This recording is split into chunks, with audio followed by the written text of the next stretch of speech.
بسم اللہ الرحمن الرحیم الحمد للہ وکفا وسلام علی عبادہ الذین اصطفى اما بعد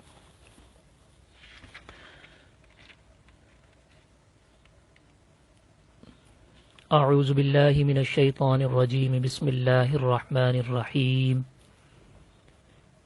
الف لام را تلک آیات الکتاب المبین إنا أنزلناه قرآنا عربيا لعلكم تعقلون نحن نقص عليك أحسن القصص بما أوحينا إليك هذا القرآن وإن كنت من قبله لمن الغافلين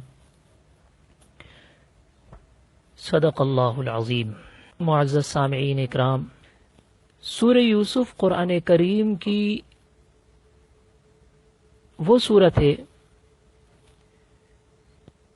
جس کے اندر یہ بظاہر ایک واقعہ ہے، لیکن در حقیقتاً اس واقعے کے اندر جو عبرتیں اللہ نے چھپا رکھی ہیں اور اس کے ذریعے سے انسان کو جو فائدے حاصل ہوتے ہیں، اللہ اکبر کبیرہ، بے شمار فائدے اس کے ذریعے سے انسان کو حاصل ہوتے ہیں۔ ایسی حکمت اور دانائی کی باتیں اس سے پتہ چلتی ہیں، اور کمال یہ ہے کہ اس صورت کے اندر ہر قسم کا طبقہ، چاہے غلام ہو چاہے آزاد ہو، چاہے مرد ہو چاہے عورت ہو، چاہے مالدار ہو چاہے غریب ہو، دنیا کے پریشان حال ہو دنیا کے خوشحال ہو، ہر طبقے کے لیے اس صورت میں اللہ تعالیٰ نے ایسی چیزیں رکھی ہیں، انسان جب سنتا ہے جب پڑھتا ہے تو انسان کی عقل حیران رہ جاتی ہے۔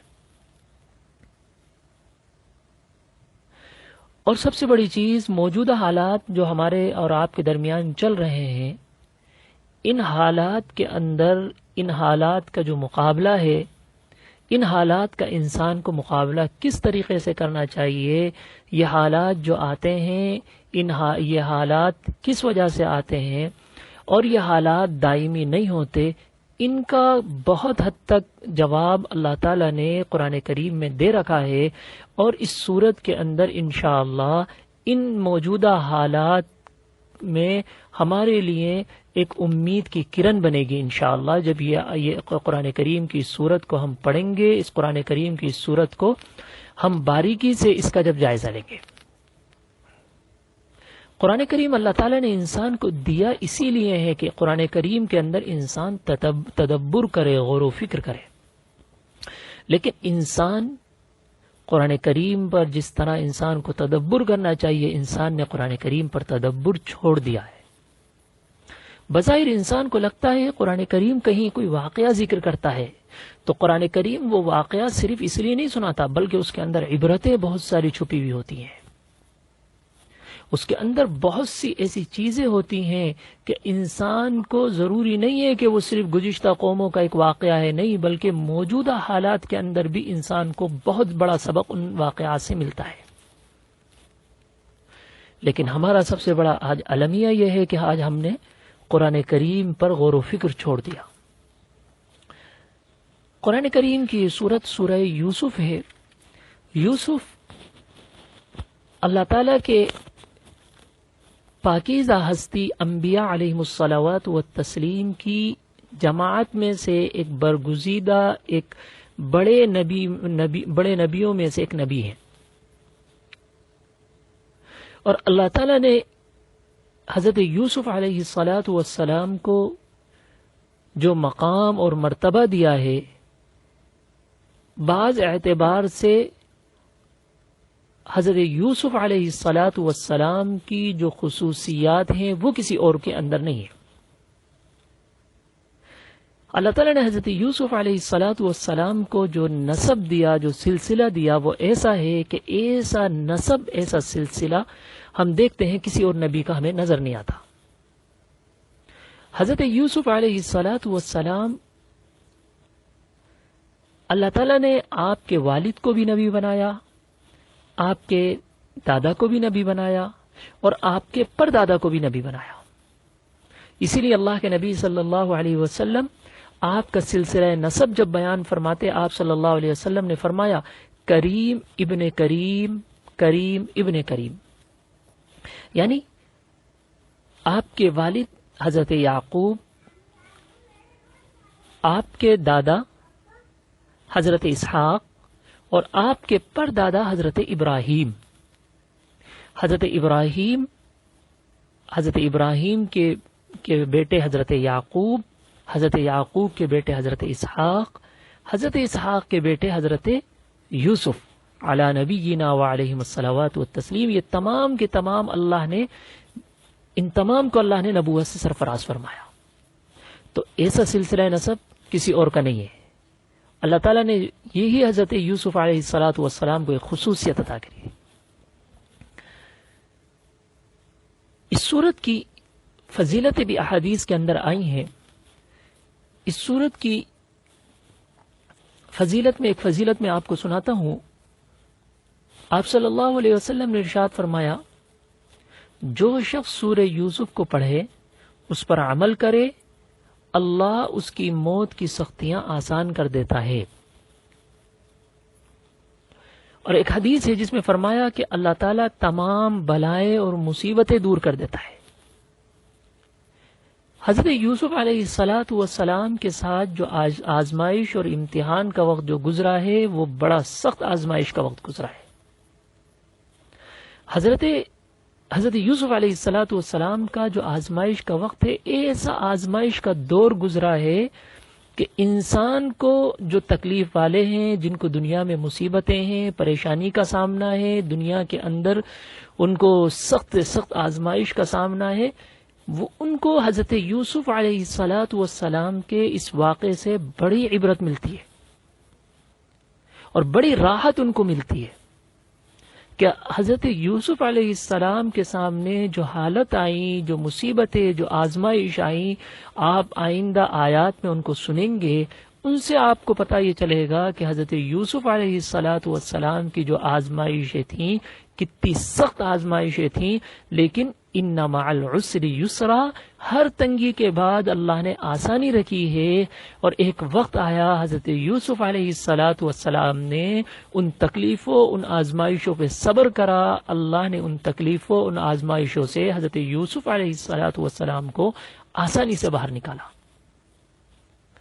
تو آج بھی جو مصیبت کا مارا پریشان ہے، تکلیفوں میں جو ایک آزمائشوں میں گھرا ہوا ہے، وہ بندہ حضرت یوسف علیہ السلام کے اس واقعے کو پڑھتا ہے، اس واقعے کے اندر غور و فکر کرتا ہے، اس بندے کو بھی وہ سکون اور راحت ملتی ہے. اس بندے کے اندر بھی ایک انسان کو زندگی کا ایک نیا رخ اس کو ملتا ہے کہ کیسے حضرت یوسف علیہ السلام کی پریشانیاں تھیں اور کس طرح کا انہوں نے صبر کیا، کیسے اللہ نے ان کو راستہ دیا.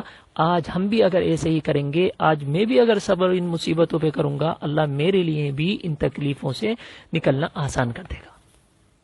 اور موجودہ دور میں جو حالات ہمارے سامنے ہیں، بظاہر ہم میں سے بہت سے اللہ کے بندے ہیں جن کو اللہ نے ہم میں سے اکثر کو آج خوشحالی نصیب کری ہے.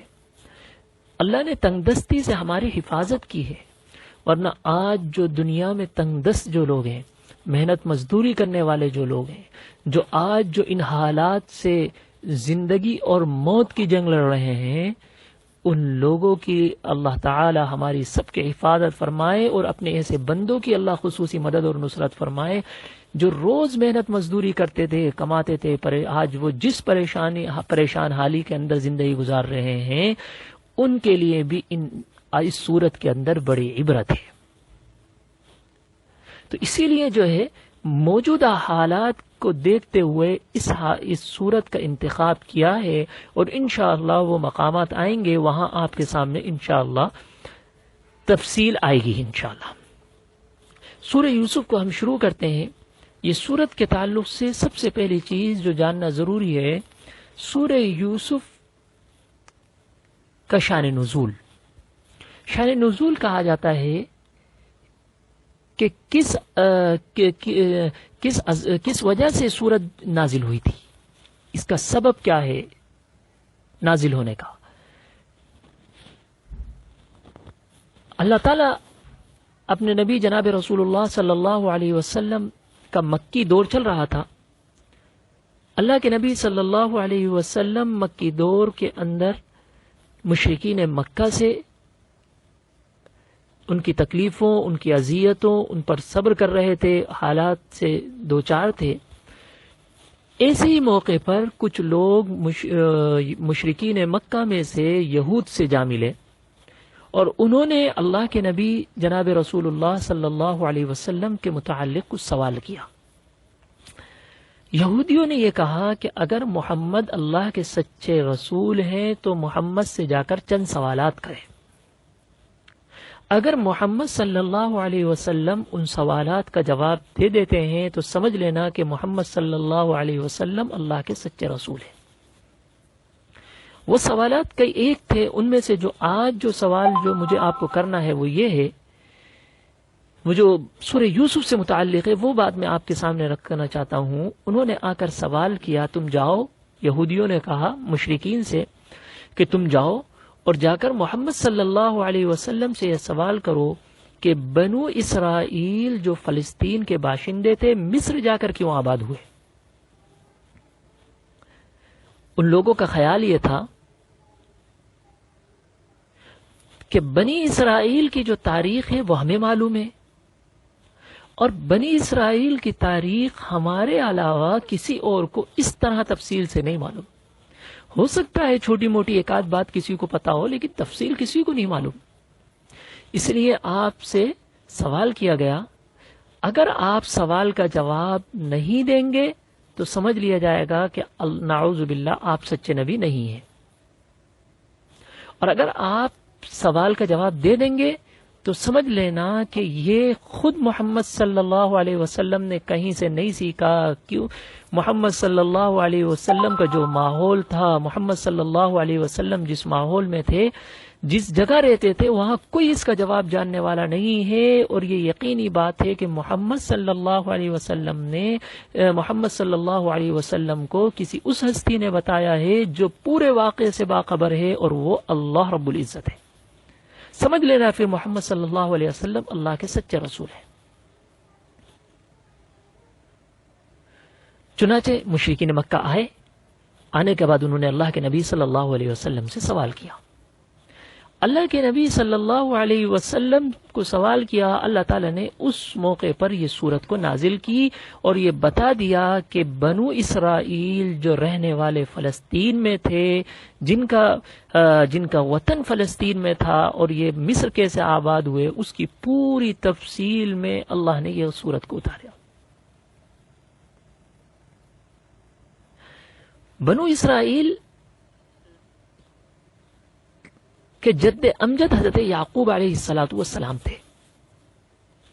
حضرت یعقوب بنی اسرائیل کا آپ لوگ نام قرآن کریم میں بہت سنتے ہیں، بار بار بنو اسرائیل بنو اسرائیل. یہ کیا ہے بنو اسرائیل؟ حضرت یعقوب علیہ الصلاۃ والسلام کا ایک نام تھا اسرائیل.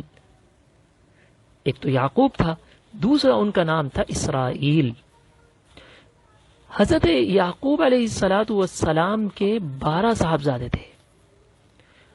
ان کی نسل، ان 12 کی اولادیں جو ہیں وہ بنو اسرائیل کہلاتی ہیں، یعنی اسرائیل کی اولاد، یعقوب کی اولاد.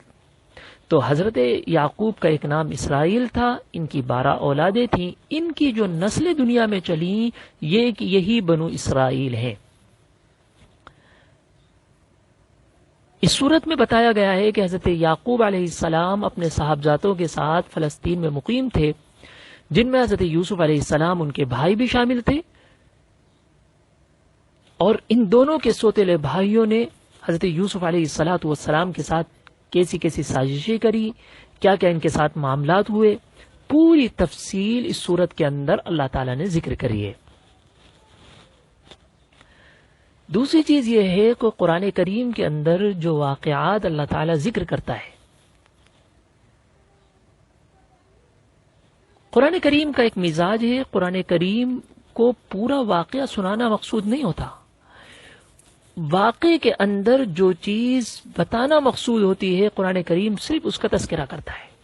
اس لیے ہم دیکھتے ہیں قرآن کریم کے اندر مکمل تفصیل کے ساتھ ایک واقعہ جیسے حضرت یوسف علیہ السلام کا واقعہ ہے، ایسا واقعہ کوئی اور نظر نہیں آتا. واقعہ میں جو ہے صرف یوسف علیہ السلام کا واقعہ تفصیل سے ہے، باقی ہر واقعہ مختصر کہیں تھوڑا جملہ، کہیں تھوڑا حصہ، کہیں تھوڑا حصہ، کسی پارے میں تھوڑا حصہ، کسی صورت میں تھوڑا حصہ، ایسا متفرق واقعہ قرآن کریم میں ملتا ہے لیکن تفصیل نہیں ملتی. قرآن کریم کا یہی ایک واقعہ ایسا ہے جو پورا مکمل پوری صورت، پورا واقعہ پوری صورت کے اندر صرف یوسف علیہ السلام کا واقعہ، اور اس ترتیب سے اللہ تعالی نے اس واقعے کو سنایا ہے. اسی لیے اس قرآن کے اندر، قرآن کی سورہ یوسف کے اندر اس واقعے کو اللہ تعالی نے فرمایا احسن القصص، یعنی بہترین قصہ ہے. بہترین کس اعتبار سے؟ اس کے اندر ہر اعتبار سے، جیسے میں نے شروع میں بتایا آپ کو، ہر سننے والے کے لیے اس کے اندر ایک عبرت ہے. ہر سننے والے کے لیے اس کے اندر ایسی چیزیں اللہ رب العزت نے رکھ رکھی ہیں کہ انسان جب ان واقعات کو سنتا ہے تو وہ حیران رہ جاتا ہے. ہر بندہ یہ سوچتا ہے شاید یہ تو میری زندگی کی بات ہو رہی ہے، شاید یہ تو مجھ سے متعلق بات ہو رہی ہے. تو بہرحال خلاصہ میں نے مختصراً سورہ یوسف کا تعارف آپ کے سامنے کر دیا ہے. یہ سورت بھی مکۃ المکرمہ میں نازل ہوئی، اور یہ آخری مکۃ المکرمہ کے آخری ایام چل رہے تھے. آپ صلی اللہ علیہ وسلم مکہ مکرمہ کے اندر جو آپ کا وقت رہا نبوت ملنے کے بعد، یہ آخری دور میں قرآن کریم کی سورت نازل ہوئی. اس سورت میں 111 آیتیں ہیں اور 12 رکوع ہیں، اور یہ سورت کا نمبر بھی 12 ہے. اب ہم سورت شروع کرتے ہیں. بسم اللہ الرحمن الرحیم. الف لام را. قرآن کریم کے اندر اس طرح کے حروف آتے ہیں، ان کو حروف مقطعات کہا جاتا ہے. حروف مقطعات، اس کا علم اللہ اور اس کے رسولی کو ہے. اس کے علاوہ اللہ تعالی نے اپنے بندوں میں سے جس کو چاہا بتایا، ورنہ اللہ تعالی نے، اللہ ہی کے پاس ہے، کسی کو اس کا علم نہیں ہے. قرآن کریم کے اندر حروف مقطعات مختلف جگہوں پر اللہ تعالی نے استعمال کی ہے. سورہ بقرہ کے اندر بھی آیا ہے الف لام میم ذالک الکتاب لا ریب فیہ. ایسے ہی سورہ مریم میں ہے کاف ہا یا عین صاد. یہ حروف مقطعات ہیں. اچھا، ان کے معنی کیا ہیں اللہ تعالی نے نہیں بتایا ہم لوگوں کو. اس کی حکمت کیا ہے علماء نے بے شمار اس کی وجوہات بیان کی ہیں، لیکن صرف ایک وجہ جو ہے وہ سب سے اہم وجہ ہے، وہ آپ کے سامنے بتانا چاہتا ہوں. علماء نے لکھا ہے، مفسرین نے لکھا ہے کہ اللہ تعالی نے تمام انسانیت کو ایک چیلنج دیا ہے، اور خصوصی طور پر قرآن اترا ہے مکے میں یا مدینے میں. مکے میں اور مدینے میں، یہ دو جگہ قرآن کریم اترا ہے. قرآن کریم، اور یہ دونوں علاقے عرب کے علاقے ہیں، عربی جاننے والوں کا، اور قرآن بھی عربی میں ہے. اللہ تعالیٰ چیلنج کرتا ہے کہ دیکھو، اگر تم عربی تمہاری زبان ہے، تم عربی سمجھتے ہو، تو تمہارے اندر اگر اتنی ہمت ہے تو ان معنی، ان حروف مقطعات جو ہم نے ذکر کرے ہیں، اس کے معنی سمجھ کر بتاؤ. یعنی یہ قرآن انسان کو عاجز کر دیتا ہے. اللہ نے اس قرآن کے اندر یہ خاصیت رکھی ہے، یہ قرآن بہتا سمندر ہے، بہتا دریا ہے. اس اندر جو جتنا غوطہ لگاتا ہے، اس قرآن سے ایسے ایسے ہیرے اور موتی چنتا ہے کہ وہ انسان ران لیتا ہے.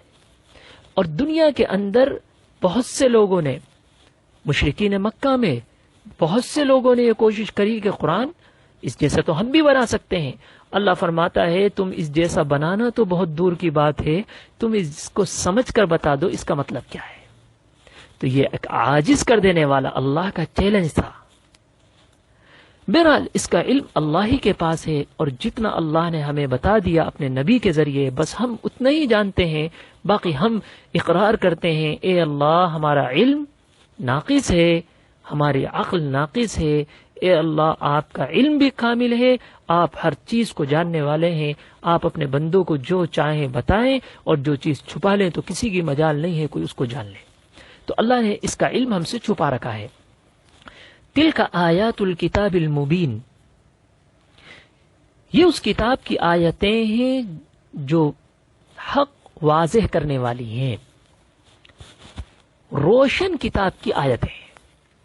تلک آیات الکتاب المبین، اس کو روشن کتاب کیوں کہا؟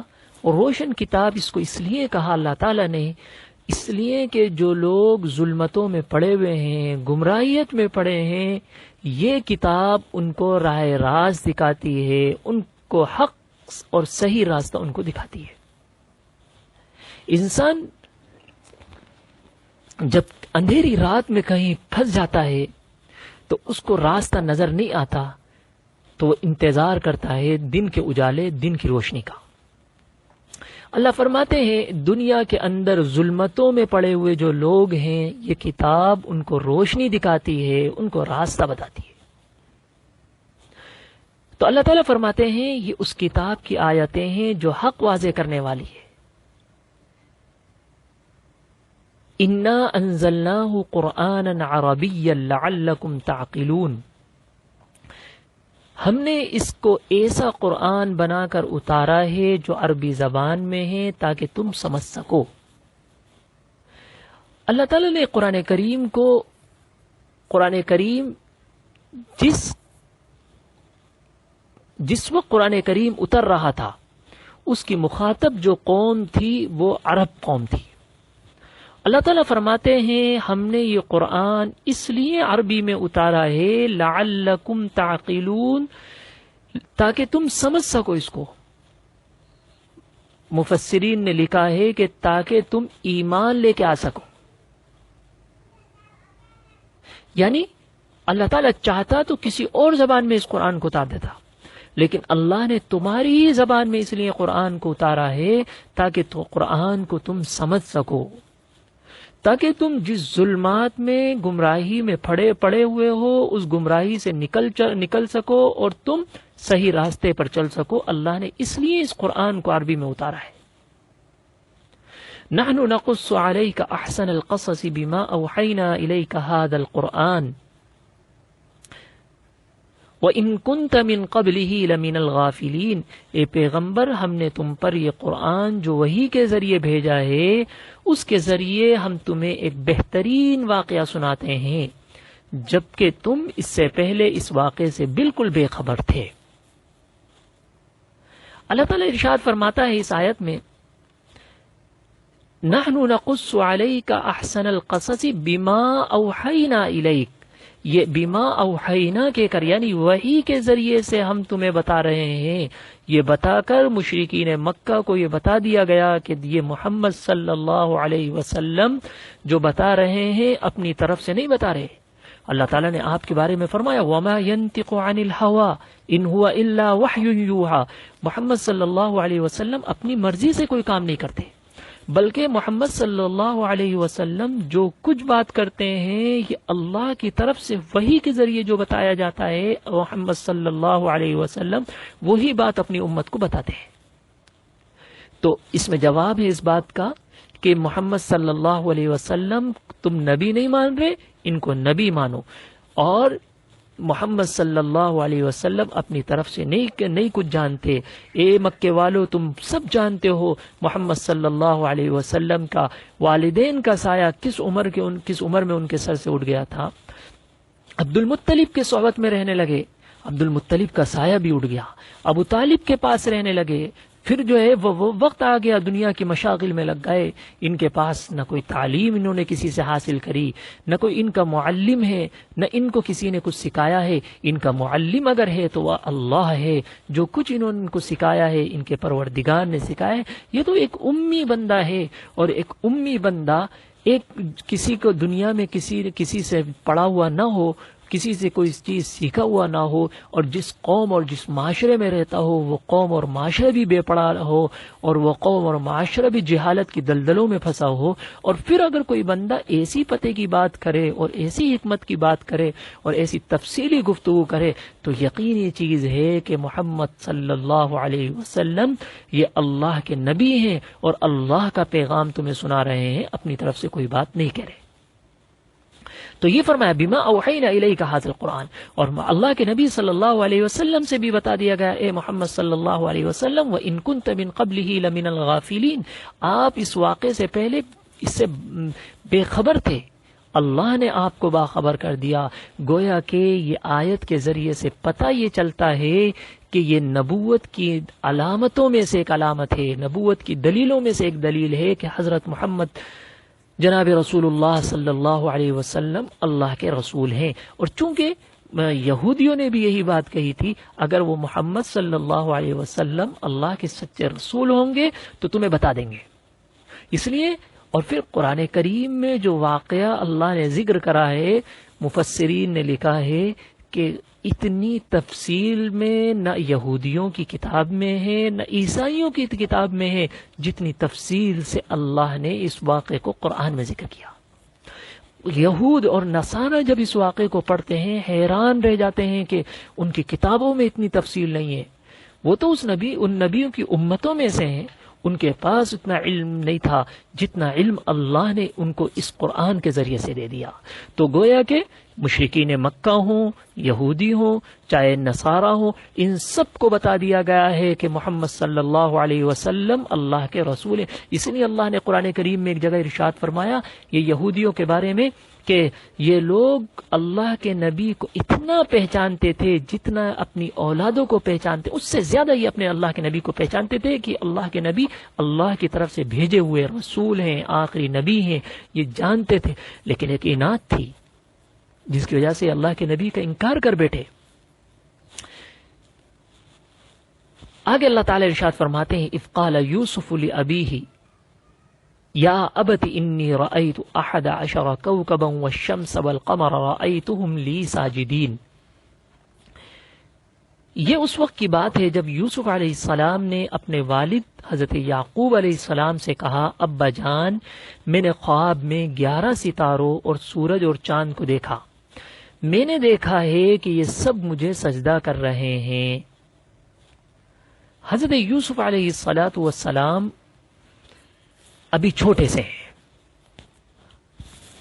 ابھی چھوٹی سی عمر کے اندر حضرت یوسف علیہ السلام نے خواب دیکھا۔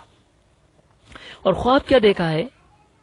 خواب انہوں نے دیکھا ہے انی رأیت 11 کوكبا، میں یہ دیکھتا ہوں ابا جان 11 ستارے اور چاند اور سورج مجھے سجدہ کر رہے ہیں۔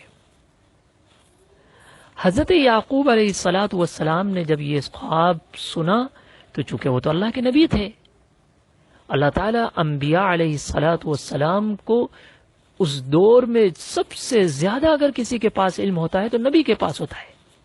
تو حضرت یعقوب علیہ السلام خواب سن کر سمجھ گئے، خواب کی تعبیر کا علم اللہ نے دے رکھا تھا، فوراً سمجھ گئے کہ یہ کیا مسئلہ ہے۔